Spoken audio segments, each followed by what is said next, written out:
Well, hello. Look who it is. It's me and Leanne, and it's the first day pod. We are still alive. It was definitely a long break, and it wasn't really a break because every week I thought we'd do a show and then I would cancel or no, we'll do it next week. We'll do it next week. I'll do it next week. I just kept pushing it forward. But now we're here, and we plan to continue to do the show. Right, Leanne? Yes, that's the plan.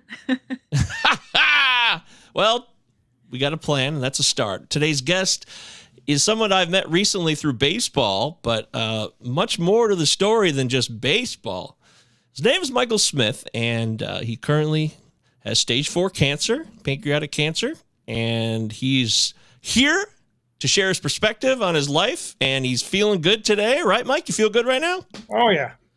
Like $1 million. $1 million? Did you hear that? He said that. That's what Mike just said. Mike, I even feel awkward about saying it because it seems so dramatic. But, do you get tired of people talking about cancer with you? No, there. Not a lot of people do talk cancer with me. Really? Other than my immediate family, I find that most people, it's either uncomfortable for them or they're not sure what to say, and so they avoid it. Which is okay. It's better than it's better than hearing some of the things I've said, even though I know it's not mean spirited. But people just don't know how to react. So I guess that makes a lot of sense. I know, Leanne, you probably feel this way, don't you? Yeah, I'm really excited to have this conversation, and I have questions since if you're open to talking about it. And I'm gonna just put out this disclaimer that if I say anything that is offensive, like you just said, like, oh, it doesn't seem mean spirited, but it may come across that way, call me out on it, because I have a tendency to use words and things that I just say what just comes out, kind of thing. So please feel free to call me out.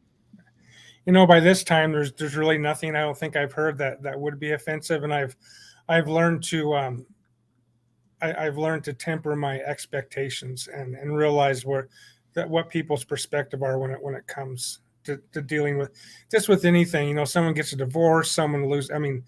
People just don't know how to handle loss with other people if they're not experiencing it themselves sometimes. So, great way to put it. There's nothing you can say that's going to offend me. I can guarantee you that. Okay. I'm not worried about that. I don't know Mike that well, but I do know that he's open to talking because that's why he came on the show. So we can skip the hurdle of wondering if that's the case or not. I do have to think about all of my years. I'm 42. How old are you, Michael? I'm 56. 56 years old. Is there a part of you right now that feels jaded or bitter? Because I know I would if I were you. Well, there's I forget what it's called. I was going to look it up before I came on here, but there's the stages of emotions that people say that they go through. And I think it was initially meant for if you were going through a divorce or if you lost a parent or someone like that. And I think it's the 4 or 5 stages of grief. But those aren't, and then as it's progressed, people have learned that those stages aren't linear and you can just skip some of them altogether and you can bounce back and forth between 1 or 2. And so I suppose, I can feel angry and I can feel bitterness. But when I put it into perspective, when I first found out about this, I was diagnosed in November of 2019. And I told myself, well, the only thing that you're losing is something that's never been guaranteed to you, and that's time. Yeah. And so, sometimes the bitterness will come in, or the, sadness or angriness, and it's just natural. But if you put things into perspective, then, really nothing's being taken away from me. And all you have to do is watch a Shriners Children's Hospital commercial, and it kind of puts it all into perspective for you. Wow. Yeah, I bet it does. So you were diagnosed with pancreatic cancer. It's currently stage 4. When did it happen? When did you find out? What was that like? Could you share some insights for people who are maybe dealing with something massive that could help them if they're dealing with like a huge issue in their life that is like death or a crisis so big that they feel everything they have is at stake? Yeah, I think everybody's different, and in the cancer community, we're very careful with not with allowing people to feel what they need to feel and to handle things the way they need to handle it. Because there's so many different types of cancer and different types of treatment, and different types of side effects, and and people have different support systems, and so everybody's journey is the same. So the most important thing is just to be respectful of other people's journeys and just to let them have it, because there's no right or wrong way to do this. But for me, I guess when I found out, when they told me I had pancreatic cancer, I had no idea what I was in. I didn't even know how screwed I was. I had, I went into the hospital in June of 2019 because I had pancreatitis. And in retrospect, it probably was a precursor to, I probably had microscopic disease at that time. And they couldn't find it on the scan, or they missed it on the scan. And then 6 months later, I was yellow like a highlighter, and I had jaundice, and my bilirubin was in the 2000s. And so I went to the emergency room, and they ran every test that they could on me and said there was a blockage in my pancreas. I said, what could that be? Well, it could be a stone, or it could be a tumor. And I was like, oh, well, I'm sure it's a stone. And so I remember they were going to go and they were going to scope me and look to see what it was. And I remember I asked the RN, and as I was going in, I said, so what's the odds? I mean, how many times do these things, does it turn out to be a tumor? And she just looked at me. She said, they'll let you know when you get out. And I was like, oh. Okay. And there was something about the way she said it and looked at me, and I was like, oh, okay.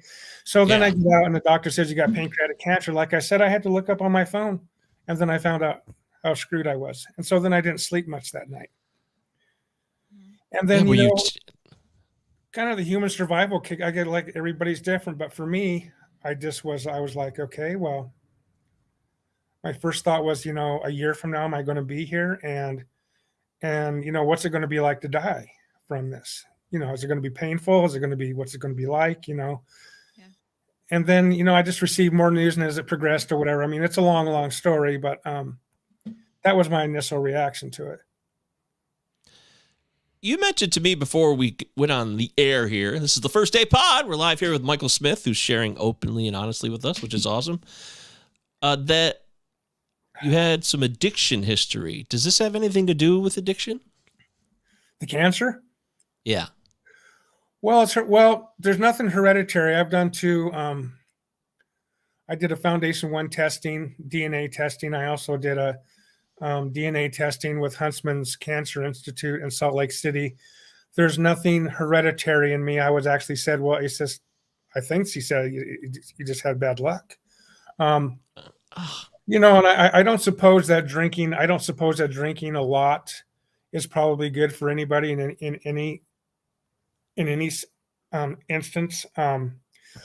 I've never heard anything about alcohol being linked to cancer. I've heard fatty diets being linked to some type of cancer, but as far as my limited medical knowledge, I don't think it would help. Maybe the pancreatitis was partially because I was drinking too much, but I don't think it caused my cancer.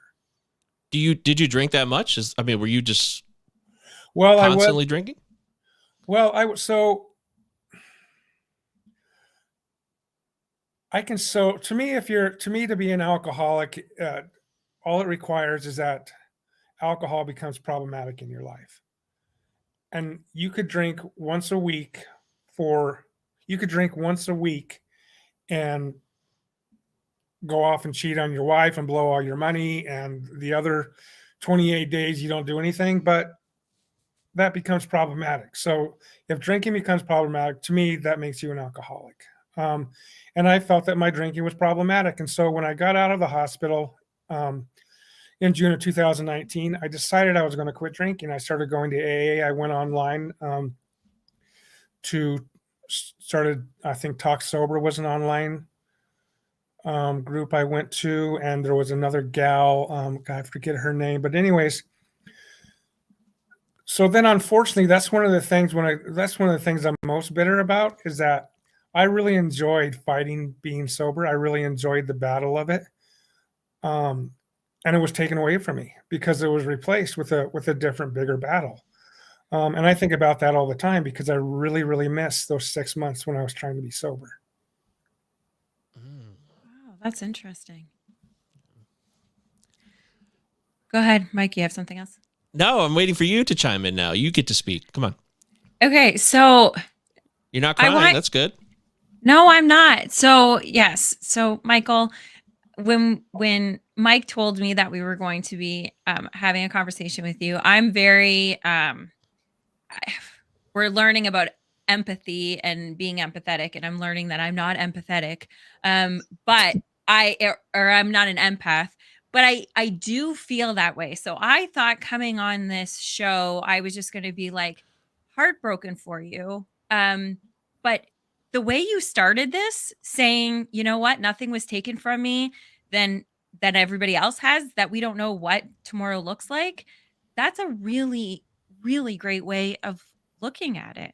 Like, I feel very excited to have this conversation with you because that sounds really, who knows, Mike and I could leave this earth before you do.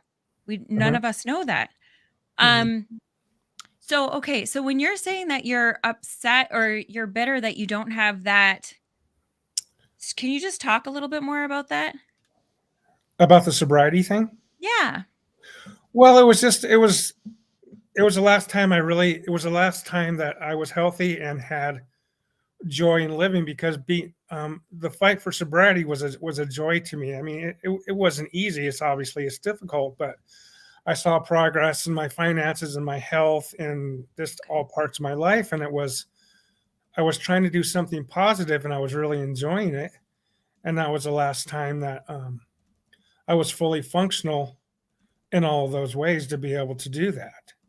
And I also feel like, well, gee, if I hadn't gotten cancer, would I be sober now? And maybe I wouldn't. And so, I've still been sober. I think this June will be 4 years, but I really don't put that much stock into it because I'm like, yeah, who cares? I mean, some people I know. I've been in treatment centers for a long time now, and I hear people talk, and some people drink, and some people don't. And so, if I wanted to drink, I could drink. Actually, so if you just let me back up for a second.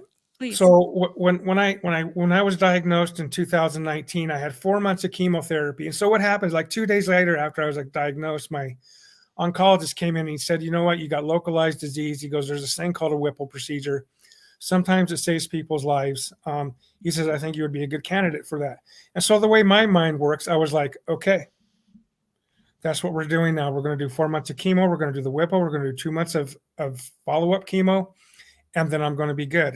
And so I put death and everything else out of my mind. I'm like, this is the plan, and I'm going to concentrate on nothing but this.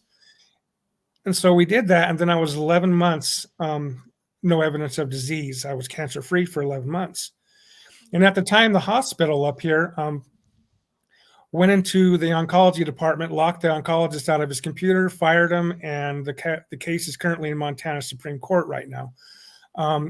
And so I had 4 or 5 traveling oncologists during that time. And so my level of care started to go down. And I mean, there's so much I could talk about this, but I just have to say that's one really super important thing is that no matter what doesn't matter what your healthcare situation is, you have to be vigilant and advocate for yourself. Be an advocate for yourself. Otherwise, you will get thrown under the bus at some point, because it's like there's good garbage pickup guys and there's bad garbage pickup guys that destroy your can. It's the same thing with doctors. So, anyways, I didn't have disease for 11 months. The hospital, the current oncologist said you might very well be cured, and I was like, there was no doubt in my mind. I was like, I'm almost a year, and being a year cancer free with this disease is significant. But as it turned out, they misread my scan and they missed the tumor that had metastasized into my liver. But I had always had my backup scan sent to the surgeon who did the Whipple procedure, and he says, I don't think your scan is good. And so he sent it back to the hospital, and the oncologist took my case to the tumor board, and he had to show the radiologist, see, that's where it's at. And he's like, well, I don't see it. He goes, well, no. He says, this is where it's at. He's like, oh, I do see that. He goes, well, I don't know if I can biopsy that. that's not in a place where it normally comes back. And my surgeon said, well, if he can't do it, I got somebody here that can do it. So anyways, they biopsied it and found out that it was that I had cancer in my liver. So at that point, that was probably the most disappointing thing because I thought that I was good at, when you talk about having the wind taken out of your sails, that probably was I can't think of a more better example than thinking, well, shit, I'm going to die. Oh no, I'm not going to die. Oh yeah, I'm going to die. Is this? Yeah. Yeah. That's I can't brutal. imagine, Michael. I'd be so, yeah. That'd be really hard for me to get over. I mean, how can you genuinely get past that? Well, it's just kind of my whole mind frame about this thing that, I mean, you just have to do it. I mean, you can sit around and do nothing. I mean, I could do a million different things. Yeah. And I Wallowing. and I choose just to, even when I don't feel good, I choose. I mean, there are legitimately some days where I'm just completely where I just can't do anything. But there's not many of them. Most of the days I feel like shit, but most of the days I still get up and I still I help my parent. I have an elderly parent that I help. I work, I bowl, I golf. I live by myself, and so I'm chief cook and bottle washer. So, I just don't sit around. And I think it's really important just to keep the body moving for health. Yeah. Yeah. Okay. Yeah. We talked about doing things like bowling, golf. You said you're looking forward to golf season. And I was like, wow, this guy's impressive that he's put himself in the mindset here that, did you ever have the fear?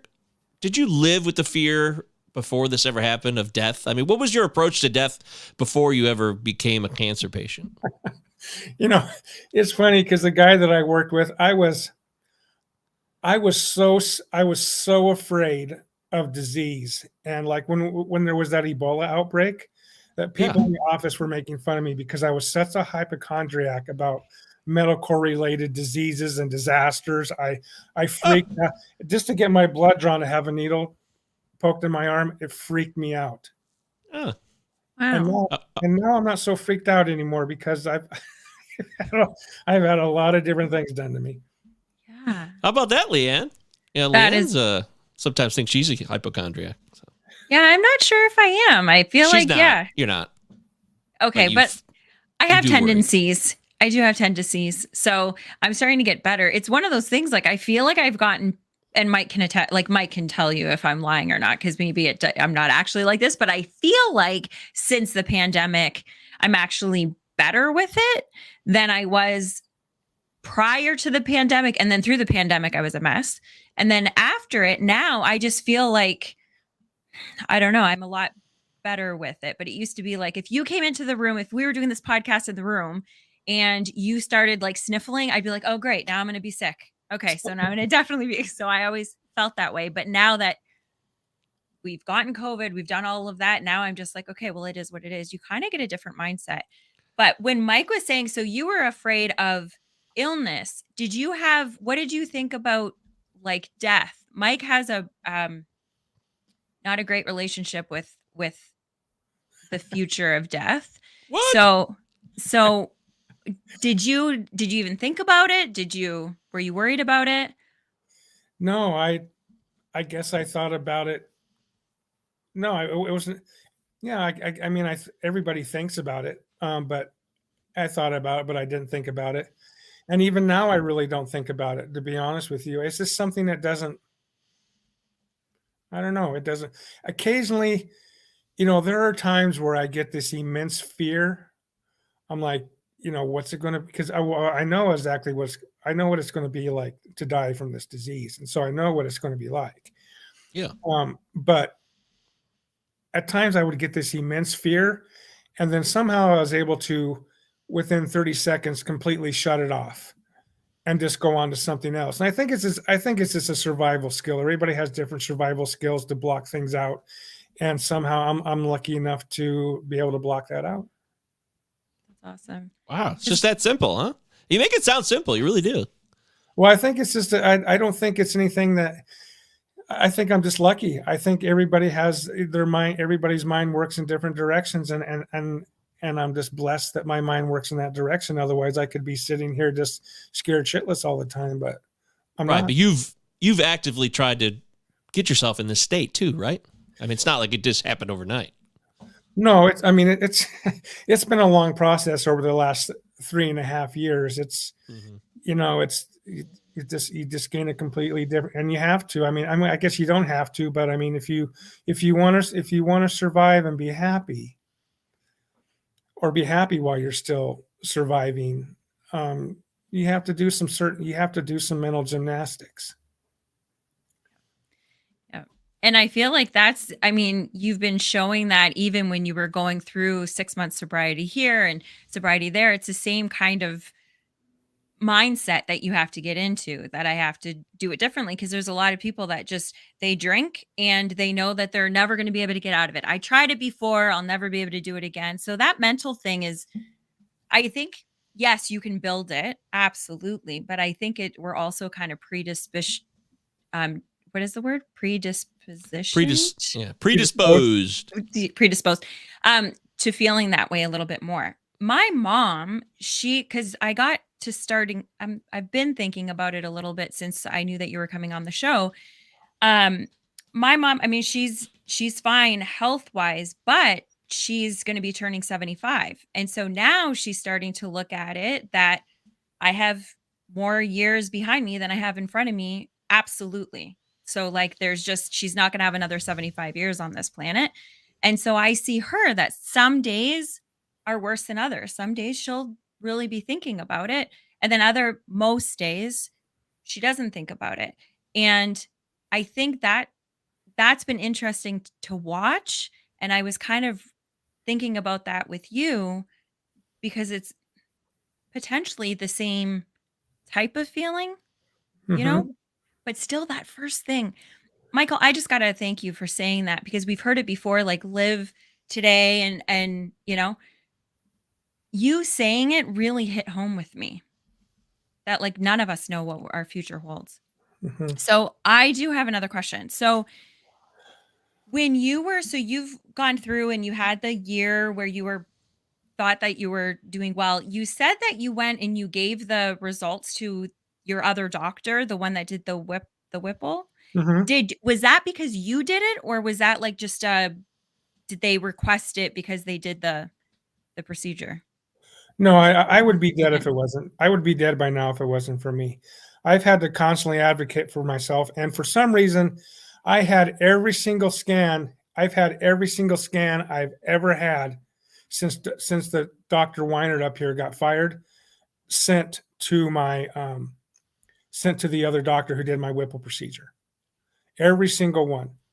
Okay. And I initially didn't do it out of mistrust. I just did it because I was like, I knew he would do it, and so why not have a backup? And so I just did it just to do it. And now I travel 90. I don't do my treatment here in town. I travel. I go to treatment tomorrow, and I travel an hour and a half out of town.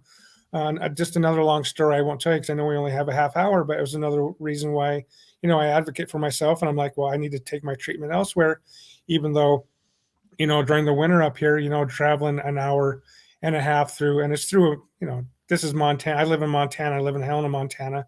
And so I drive to Great Falls. And so there's a big, gnarly, nasty pass between the two cities.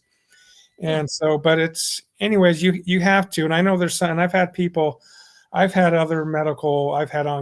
I had my surgeon tell me, my surgeon said, you've exceeded all my expectations, including navigating the medical system. Wow. Which I'm very proud of. You should be. I'm proud of you. And I'm glad that you're bringing that up to all of our listeners, because I think that's one of the biggest things in Crohn's. Like my sister's got Crohn's, so I'm part of kind of that community. And that's one of the things that we tell people all the time, because they're misdiagnosed for the first at least 7 years because of the system, because they just don't know. And these doctors think that they know everything.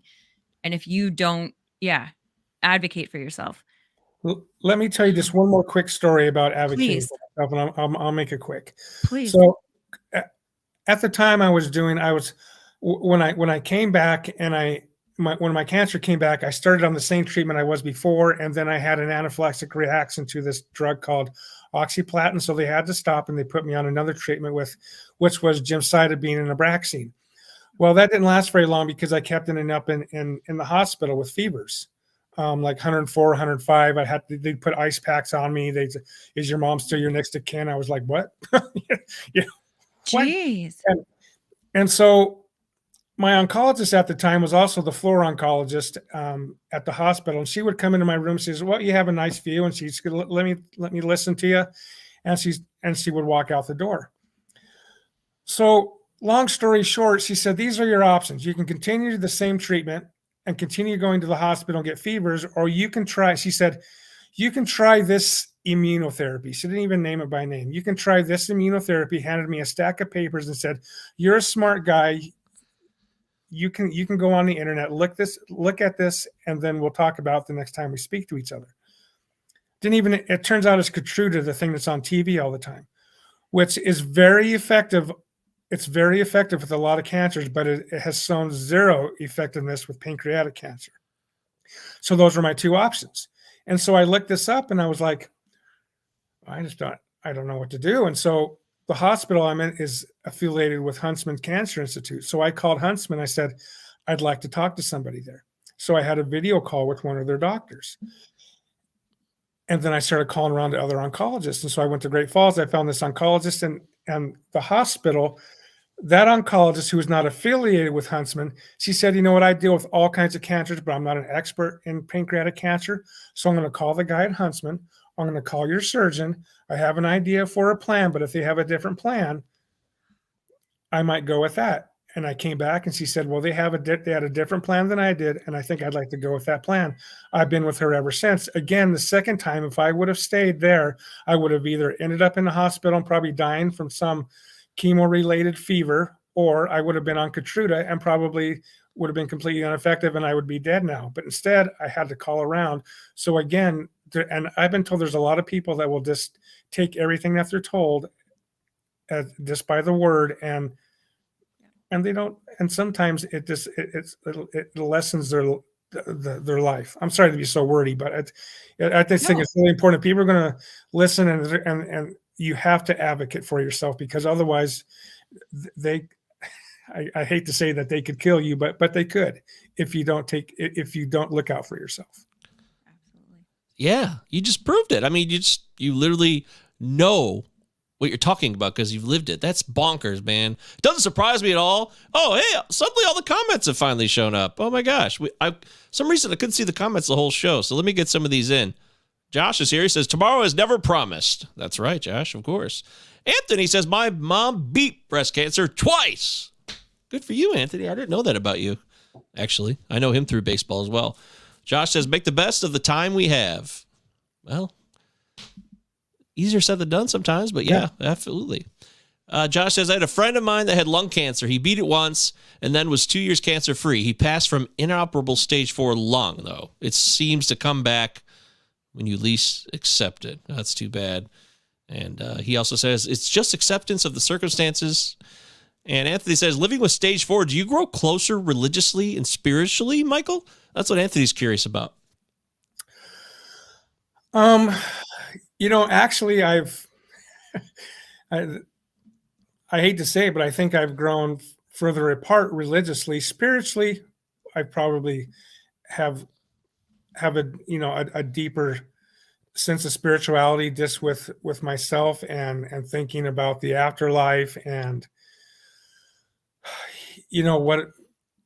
what it would be, I guess, what it would be like, which we don't know what it's going to be like. But as far, I've had people in my family say, well, their way of dealing with it is, well, we're just going to let God handle it. And then they say, sounds like Leanne. And they're like, well, I'm going to pray that your cancer goes away. And I said, well, if you're going to let God handle it, if you're going to have complete faith in God, then I tell them, I say, please pray that no matter what happens, that I can deal with it. Don't pray for an outcome for me, because I can deal with the outcome.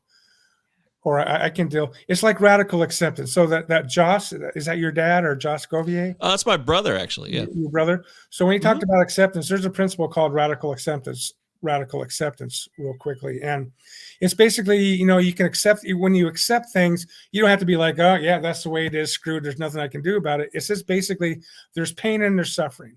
So when you get passed up for a promotion, or you lose a spouse, or you get cancer, you just have to accept that circumstance. And you can't avoid that pain, but you can avoid the suffering that you allow yourself to endure because of that pain. And so when he mentioned the word acceptance, that's a big thing that I try to practice, is radical acceptance, because it allows just everything in life. It allows you to move on and realize that, yeah, shitty things happen, but how bad this is going to affect me and hurt me is completely up to me. Amen. It's coming right from his mouth, folks. Michael Smith. He's got stage 4 pancreatic cancer, and he's talking like it's not even there. Like, I don't know you that well, other than our recent connection, Michael. We've got to know each other through baseball, but it certainly seems real to me. It seems like you have a real solid appreciation of your circumstances and your perspective and your point of view right now. And I got to tell you, I've been thinking about doing this interview because we're going to do it last week, and then I got pushed to this week. And everything I've done over the last few days, I think about, oh, Mike's got stage 4 cancer. I mean, I could do this. I keep using it as like a perspective point for me to get through things I'm trying to do during the day, which sounds really silly, but it has helped me. It's motivated me to like, oh, I can't complain about this. I mean, look what Mike's going through. It does help. But we all do that, because Michael did it in the very beginning, talking about St. Jude's. Well, yeah, go ahead, Michael. And you can forget about it, because it's only natural. I mean, if I wasn't in my situation, I would be just like anybody. It's only natural to just not think about those things until they happen. But again, I think the most important thing is, again, you can't avoid the pain, but you can decide how much suffering you're going to have from it. I mean, I just think that's so important in every aspect of life. Yeah, that's the key there. You're making decisions that you didn't just come to. You've thought about them and you molded over, and you have concluded that this is the best way forward for yourself. And I think that's something everybody could take away from this today, whether you watch this or you're listening to it later in the podcast form. I'm going to do that. I'm not going to say that this half-hour conversation with Michael Smith has changed my life, and oh my God, I have such a greater awareness of the world before me now. I figured it out. No, I'm not going to say that, but I will. Oh, yeah? No, of course you would. Well, she loves declarations like that. That's why I love her. Josh says, I had triple bypass, and before I went under the knife, I accepted the circumstances and knew there were only 2 outcomes. I wasn't afraid. I just knew what was ahead of me. Yeah, that's a perfect example of radical acceptance. That makes all the sense in the world. I've heard about radical acceptance, and I assumed I understood what it meant, but I haven't thought about it in a while. That's something I'm gonna dive into. Nobody knows the answers to what happens once we're dead. The worst fear for me is just that we're dead. That's it. I'll never get to see you again. I'll never get to see either one of you again. I'll never get to talk to any one of you ever again. And that fear is what really bums me out. It's not the fact of dying. It's wow, well, that's it.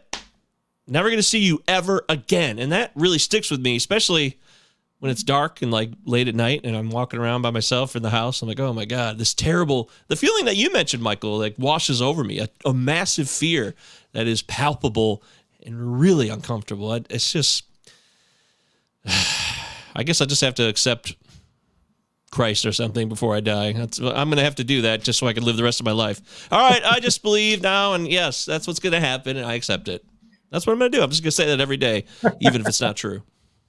Well, I think you're misunderstanding just a tiny bit, because I mean, accepting it doesn't mean there's nothing I can do. Accepting it just means that you just accept the reality that it happened. Because some people are like, well, they just fight it. They're like, well, no, this can't be happening to me. So they fight it, and they make themselves angry, and they make themselves miserable, and they can make other people angry. But that pain is never going to go away. You can't make the pain go away, but you can limit how much suffering you get from that pain, and that's completely up to you. But it doesn't mean that you give up. It doesn't mean it doesn't mean you don't try to change the circumstance. It doesn't mean you don't try to make it better. Yeah. It just makes it like, this is, I stubbed my toe. How long do I want to be mad that I stubbed my toe? That's up to you. Well, is there anything else that you want to share with everybody before we go here? Was there anything you didn't say that you wanted to say, Michael? What? No, I will. No, there's nothing. No? You're laughing? Come on, one more thing, one more for the road. I would say that the one thing that you don't want to say to somebody is, well, we're all going to die someday. Because I remember I've had people say, well, we're all going to die someday. And I'm like, well, do you want to change my hourglasses? Yeah. I know we're all going to die someday, but I mean, would you rather be me or that's just not a very cogent thing to say to somebody.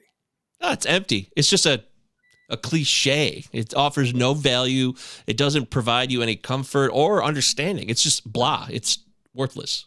Yeah, and like I said, I've literally had so many people say, well, we're all going to die someday, right? Really? Wow. I didn't know that. Okay. I had an 85-year-old guy on the golf course say that to me. I said, well, you're 85. You're going to go home, watch Fox News, get pissed off, have a sandwich, and take a nap. I've got I got big boy shit to do. So. Oh, yeah. That's funny. Great sense of humor, Mike. I appreciate that. Leanne, what'd you think? Was this useful for you or waste time? I would love for you to come back on if you would want to. And I just keep thinking I want you to be part of our book club because I love your perspective on all of this. I think you ever been in a book club, Mike? I've never been in a book club. What's a book? So right now it's Atlas of the Heart. It's all about like the emotions that we feel. And then it's all these definitions, but like us thinking about how we use certain words, because a lot of us use words improperly. So it's kind of just, and the best part of the book club is the book club meetings. So we all read on our own, then we come back for the few chapters that we read and we discuss it. And there's always people that agree, don't agree, neutral, and it's just conversation within it. So it's very interesting. Actually, one of the books that was suggested, I'm really glad that we had this conversation because a couple of years ago when we started this, Jenny suggested a book called Radical Acceptance by Tara Brach or something. I don't know if you've ever read it, but it's around that whole premise. And we never ended up reading it. So we're voting on or nominating books to read. And so I'm going to nominate that book because I think that's going to be really important for us. And I should ask you, do you do any reading? Like, do you have a book that you would suggest? Well, I'm reading John Meacham's book on Lincoln's life. I read boring historical stuff. I'm also reading a book called 1934, 1934, which goes from the year 1934 from January to December and explains all the major events that happened that month and how they're tied together and how they have historical importance to today. So I read a lot of boring historical stuff. I watched the Roku great courses on TV and I listened to some lady stand there and talk about 5th century England. And I'm kind of boring sometimes. So. Well, this is not by the way, you didn't mention, Leanne, you were trying to talk about this book club. You didn't mention anything about how people could be involved in it or where it is. Yeah. So it's on Zoom. It's Monday nights, 8 to 9 Eastern time. And we start on time, we end on time, and everybody gets a chance to talk. If you don't want to talk that day, you don't have to. I'm going to ask you, but you can say, no, I'm not ready. And now we're starting a new thing that everybody does, like a little win from their week. And that's how we kind of start it. I would seriously, like, if you're interested at all, I would love for you to be a part of it if you want. But again, you don't have to. It's not for everybody. Well, no, I appreciate it. I give it a shot. I'm kind of spotty as far as, what my schedule is at times, but I've never done it. So I'd be interested in it. Yeah. Anybody can do it. We do. And you know what? We've got people that are like kind of our core people that come every week. And it's almost like just a community at this point. But then we have people that hop in and hop out, and You will see them once a month or once every 2 months. It doesn't matter.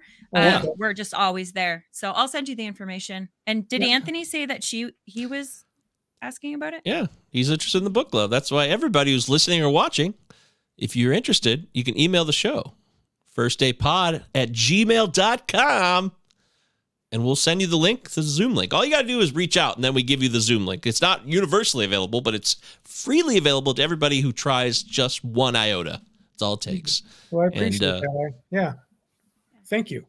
Yeah, You're welcome. if you want to do it, like I said, you guys can show up or not.